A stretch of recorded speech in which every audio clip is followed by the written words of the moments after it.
যদি প্রতি রাতে বিছানায় ঘুমোতে যাওয়ার আগে সবাই রে মাফ করে দিয়ে মনের যত ক্ষোভ জ্বালা যন্ত্রণা আছে সব ভুলে যে বিছানায় ঘুমাতে পারি, এই সাহাবীর মতো আমাদেরকেও জান্নাতি হিসেবে কবুল করবে কে? পারবেন আজকে থেকে? বিছানায় যাওয়ার আগে কি করবেন? আজকে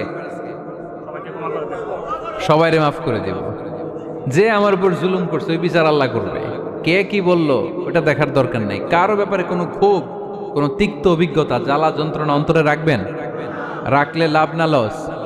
এটা আরো জ্বালা দিবে আমারে, এটা আরো ভেতর থেকে কষ্ট দিবে। It will burn me inside, ভিতরে জ্বালিয়ে পুড়িয়ে শেষ করে দিবে।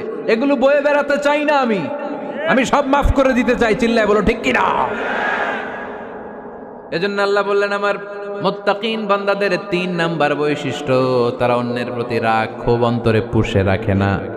অন্তরে রাগ ক্ষোভ জ্বালা